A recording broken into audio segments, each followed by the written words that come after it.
ನಮಸ್ಕಾರ ಸ್ನೇಹಿತರೆ, ಪ್ರತಿಯೊಬ್ಬ ರೈತರಿಗೂ ಕೂಡ ನಮ್ಮ ಚಾನಲ್ಗೆ ಸ್ವಾಗತ.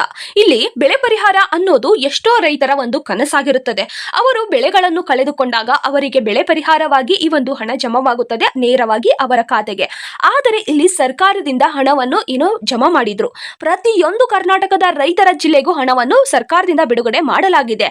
ಆದರೆ ಯಾಕೆ ರೈತರ ಖಾತೆಗೆ ಇನ್ನೂ ಹಣ ಜಮವಾಗ್ತಾ ಇಲ್ಲ ಎನ್ನುವ ಮಾಹಿತಿಯನ್ನು ಕೂಡ ನಾನು ಇವತ್ತು ನಿಮಗೆ ತಿಳಿಸ್ತಾ ಇದ್ದೇನೆ. ಹಣ ಬರದೇ ಇರುವ ರೈತರು ಯಾವ ರೀತಿ ನೀವು ಹಣವನ್ನು ಬರೋದಕ್ಕೆ ಈ ಒಂದು 3 ಕೆಲಸವನ್ನು ಸರ್ಕಾರದಿಂದ ನೀಡಲಾಗಿದೆ. ಈ ಒಂದು 3 ಕೆಲಸ ಮಾಡಿದ್ರೆ ಖಂಡಿತವಾಗಿ ನಿಮಗೆ ಹಣ ಜಮವಾಗುತ್ತದೆ.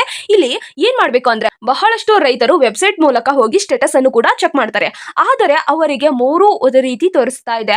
ಆ ಒಂದು 3 ರೀತಿ ತೋರಿಸ್ತಾ ಇರುವ ಕಾರಣಗಳು ಏನು ಮತ್ತು ಈ ಒಂದು ಹಣ ಅವ್ರಿಗೆ ಬರುತ್ತದೆಯಾ ಎನ್ನುವ ಮಾಹಿತಿಯನ್ನು ಕೂಡ ನಾನು ಇವತ್ತು ನಿಮ್ಗೆ ತಿಳಿಸ್ತಾ ಇದ್ದೇನೆ. ಪ್ರತಿಯೊಬ್ಬರು ಕೂಡ ಈ ಒಂದು ವಿಡಿಯೋನ ಕೊನೆವರೆಗೂ ನೋಡಿ, ಯಾವುದೇ ಕಾರಣಕ್ಕೂ ಸ್ಕಿಪ್ ಮಾಡಿ ನೋಡಬೇಡಿ. ಮತ್ತು ಇಂದು ಯಾವ ಜಿಲ್ಲೆಯ ರೈತರಿಗೆ ಹಣ ಜಮವಾಗ್ತಾ ಇದೆ ಎನ್ನುವ ಮಾಹಿತಿಯನ್ನು ಕೂಡ ನಾನು ಇವತ್ತು ನಿಮ್ಗೆ ತಿಳಿಸ್ತಾ ಇದ್ದೇನೆ. ಸ್ನೇಹಿತರಲ್ಲಿ, ಮಳೆ ಕೊರತೆಯಿಂದ, ಅತಿವೃಷ್ಟಿಯಿಂದ, ಬರಗಾಲದಿಂದ ಮಳೆ ನಷ್ಟವಾದ ರೈತರಿಗೆ ರಾಜ್ಯಾದ್ಯಂತ ಸರ್ಕಾರದಿಂದ ನೀಡಿರುವ ಈ ಒಂದು ಹಣವನ್ನು ಸಹಾಯವಾಗಿ ರೈತರ ಖಾತೆಗೆ ನೇರವಾಗಿ ಡಿಬಿಟಿ ಮೂಲಕ ಜಮಾ ಮಾಡಲಾಗುತ್ತದೆ.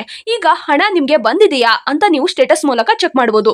ಯಾವ ರೀತಿ ಅಂತ ನೋಡೋದಾದ್ರೆ ಸ್ನೇಹಿತರೆ, ಇಲ್ಲಿ ಮೊಬೈಲ್ ನಲ್ಲಿ ಗೂಗಲ್ ಅನ್ನು ಓಪನ್ ಮಾಡಿ ಪರಿಹಾರ ಕರ್ನಾಟಕ ಗೌರ್ಮೆಂಟ್ ಇನ್ ಎನ್ನುವ ಒಂದು ವೆಬ್ಸೈಟ್ ಲಿಂಕ್ ಅನ್ನು ಅಲ್ಲಿ ಸರ್ಚ್ ಮಾಡಬೇಕಾಗುತ್ತದೆ, ಟೈಪ್ ಮಾಡಬೇಕಾಗುತ್ತದೆ. ಅಲ್ಲಿ ಟೈಪ್ ಮಾಡಿದ್ರೆ ಆ ಒಂದು ವೆಬ್ಸೈಟ್ ಲಿಂಕ್ ನಿಮ್ಗೆ ಓಪನ್ ಆಗುತ್ತದೆ. ಅಲ್ಲಿ ಆಧಾರ್ ಸಂಖ್ಯೆಯನ್ನು ನೀವು ಹಾಕಬೇಕಾಗುತ್ತದೆ. ತಕ್ಷಣ ನಿಮ್ಗೆ ಸಬ್ಮಿಟ್ ಅಂತ ತೋರಿಸುತ್ತದೆ. ಅದನ್ನು ಕೂಡ ಕ್ಲಿಕ್ ಮಾಡಿ. ಈ ಒಂದು ವಿಡಿಯೋನ ಮುಂದುವರಿಸುವ ಮೊದಲು ನೀವೇನಾದ್ರೂ ಮೊದಲನೇ ಬಾರಿಗೆ ನಮ್ಮ ಚಾನಲ್ಗೆ ಭೇಟಿ ನೀಡಿದ್ರೆ ಹಾಗೂ ಯಾರು ಕೂಡ ಇನ್ನೂ ಸಬ್ಸ್ಕ್ರೈಬ್ ಆಗದಿದ್ದರೆ ಈ ಕೆಳಗಡೆ ಕಾಣುವ ಸಬ್ಸ್ಕ್ರೈಬ್ ಬಟನ್ ಮೇಲೆ ಕ್ಲಿಕ್ ಮಾಡಿಬಿಟ್ಟು ಪ್ರತಿಯೊಬ್ಬರು ಕೂಡ ಸಬ್ಸ್ಕ್ರೈಬ್ ಆಗಿ. ಹಾಗೆ ಯಾರೆಲ್ಲ ಈ ಒಂದು ವಿಡಿಯೋನ ನೋಡ್ತಾ ಇದ್ರೋ ಒಂದೇ ಒಂದು ತಪ್ಪದೆ ಲೈಕ್ ಅನ್ನು ಕೊಟ್ಟು ನಿಮ್ಮ ಸ್ನೇಹಿತರಿಗೂ ಈ ಒಂದು ವಿಡಿಯೋನ ಶೇರ್ ಮಾಡಿ. ಪ್ರತಿಯೊಬ್ಬರು ಕೂಡ ಸಬ್ಸ್ಕ್ರೈಬ್ ಮಾಡ್ಕೊಳ್ಳಿ. ಸಬ್ಸ್ಕ್ರೈಬ್ ಮಾಡ್ಕೊಳ್ಳೋದ್ರಿಂದ ಸರ್ಕಾರದಿಂದ ಯಾವುದೇ ಒಂದು ಹೊಸ ಯೋಜನೆ ಬಿಟ್ಟರು ಕೂಡ ನಾನು ಆದಷ್ಟು ಬೇಗ ನಿಮ್ಗೆ ತಿಳಿಸ್ತೇನೆ. ಸ್ನೇಹಿತರೆ, ಗೂಗಲ್ ಅನ್ನು ಓಪನ್ ಮಾಡಿ ಪರಿಹಾರ ಕರ್ನಾಟಕ ಗೌರ್ಮೆಂಟ್ ಇನ್ ಎನ್ನುವ ಒಂದು ವೆಬ್ಸೈಟ್ ಲಿಂಕ್ ಅನ್ನು ಟೈಪ್ ಮಾಡಿ. ಆದ ನಂತರ ಅಲ್ಲಿ ವೆಬ್ಸೈಟ್ ಲಿಂಕ್ ನಿಮಗೆ ಓಪನ್ ಆಗುತ್ತದೆ. ಆಧಾರ್ ಸಂಖ್ಯೆಯನ್ನು ಅಲ್ಲಿ ನೀವು ನಮೂದಿಸಬೇಕಾಗುತ್ತದೆ. ಹಾಕಿದ ನಂತರ ನಿಮಗೆ ಸಬ್ಮಿಟ್ ಅಂತ ತೋರಿಸುತ್ತದೆ. ಅದನ್ನು ಕ್ಲಿಕ್ ಮಾಡಿ. ಆ ಒಂದು ಕ್ಲಿಕ್ ಮಾಡಿದ್ರೆ ನಿಮಗೆ ಈ ಒಂದು 3 ರೀತಿ ಸ್ಟೇಟಸ್ ಅನ್ನು ತೋರಿಸುತ್ತದೆ. ಅಲ್ಲಿ ಪೇಮೆಂಟ್ ಕಂಪ್ಲೀಟೆಡ್ ಅಂತ ತೋರಿಸುತ್ತದೆ ಮತ್ತು ಕೆಲವೊಂದಿಷ್ಟು ರೈತರಿಗೆ ಪೇಮೆಂಟ್ ಪೆಂಡಿಂಗ್ ಅಂತ ತೋರಿಸುತ್ತದೆ ಮತ್ತು ಇನ್ನೂ ಒಂದಿಷ್ಟು ರೈತರಿಗೆ ನಾಟ್ ಪೌಂಡ್ ಅಂತ ತೋರಿಸುತ್ತದೆ. ಹಾಗಿದ್ರೆ ಯಾಕೆ ಈ ರೀತಿ ತೋರಿಸುತ್ತದೆ? ನಿಮ್ಗೆ ಹಣ ಜಮವಾಗುತ್ತದೆಯಾ ಈ ರೀತಿ ತೋರಿಸಿದ್ರೆ ಅಂತ ನಾನು ಇವತ್ತು ನಿಮ್ಗೆ ತಿಳಿಸ್ತಾ ಇದ್ದೇನೆ. ಇದರ ಅರ್ಥ ಏನು ಅಂತ ನೋಡೋದಾದ್ರೆ ಈ ಒಂದು ಜಿಲ್ಲೆಗಳ ಲಿಸ್ಟ್ ಅನ್ನು ಕೂಡ ನಾನು ನಿಮ್ಗೆ ತಿಳಿಸ್ತೇನೆ. ಅದಕ್ಕೂ ಮೊದಲು ಇಲ್ಲಿ ಈ ಒಂದು ಮಾಹಿತಿ ನಿಮ್ಗೆ ತಿಳಿಯಬೇಕಾಗಿದೆ. ಅದಕ್ಕೋಸ್ಕರ ನಾನು ಇಲ್ಲಿ ಯಾವ ರೀತಿ ನಿಮ್ಗೆ ಸ್ಟೇಟಸ್ ಅನ್ನು ಚೆಕ್ ಮಾಡುವಾಗ ಯಾವ ರೀತಿ ಬಂದ್ರೆ ಏನಾಗುತ್ತದೆ ಅಂತ ಕೂಡ ನಾನು ನಿಮ್ಗೆ ತಿಳಿಸ್ತಾ ಇರುವಂತದ್ದು.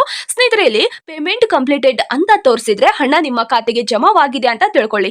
ಮತ್ತು ಪೇಮೆಂಟ್ ಪೆಂಡಿಂಗ್ ಅಂತ ತೋರಿಸಿದ್ರೆ ಹಣ ನಿಮ್ಗೆ ಮಂಜೂರು ಆಗಿದೆ, ಆದರೆ ನಿಮ್ಮ ಬ್ಯಾಂಕ್ ಖಾತೆಗೆ ಇನ್ನೂ ಬಂದಿಲ್ಲ ಅಂತ ಕೂಡ ನೀವು ತಿಳ್ಕೊಬೇಕು. ಇಲ್ಲಿ ನಾಟ್ ಪೌಂಡ್ ಅಂತ ತೋರಿಸಿದ್ರೆ ನಿಮ್ಮ ಒಂದು ಸರ್ವೆ ಆಗದೇ ಇರಬಹುದು ಅಥವಾ ನಿಮ್ಮ ಡಾಕ್ಯುಮೆಂಟ್ಸ್ ಅಲ್ಲಿ ಏನೋ ದೋಷ ಇರಬಹುದು, ಅಂದ್ರೆ ತಪ್ಪಿರಬಹುದು ಅಂತ ಕೂಡ ತಿಳಿಸಲಾಗಿದೆ. ಈಗ ನಾನು 18 ಜಿಲ್ಲೆಯ ಲಿಸ್ಟ್ ಅನ್ನು ಕೂಡ ನಿಮ್ಗೆ ತಿಳಿಸ್ತಾ ಇದ್ದೇನೆ. ಇಲ್ಲಿ ಕರ್ನಾಟಕದಿಂದ ಪ್ರತಿಯೊಂದು ಜಿಲ್ಲೆಗೂ ಹಣವನ್ನು ಹಾಕಿದ್ದಾರೆ.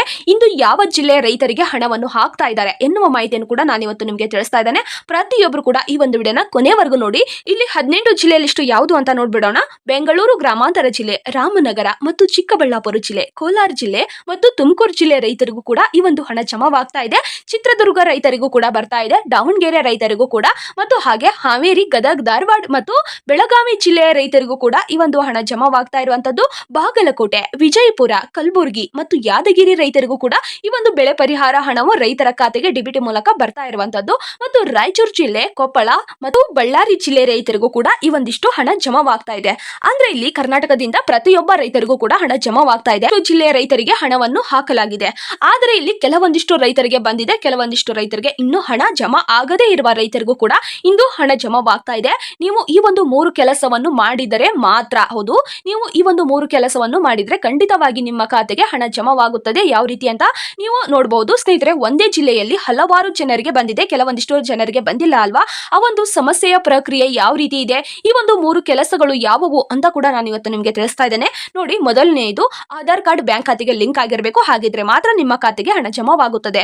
ಮತ್ತು ಕಾಪಿ ಸರ್ವೆ, ಅಂದ್ರೆ ನಿಮ್ಮ ಸರ್ವೆಯೂ ಕೂಡ ಮುಗಿದಿರಬೇಕು.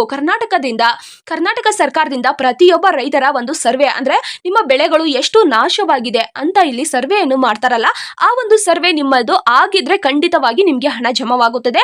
ಮೂರನೆಯದು ಬ್ಯಾಂಕ್ ಖಾತೆ ಆಕ್ಟಿವ್ ಇರಬೇಕು, ಅಂದ್ರೆ ಚಾಲ್ತಿ ಇರಬೇಕು. ಕೆಲವೊಂದಿಷ್ಟು ರೈತರದ್ದು ಬ್ಯಾಂಕ್ ಖಾತೆ ಆಕ್ಟಿವ್ ಇರೋದಿಲ್ಲ ಮತ್ತು ಚಾಲ್ತಿಯಲ್ಲಿ ಇರೋದಿಲ್ಲ.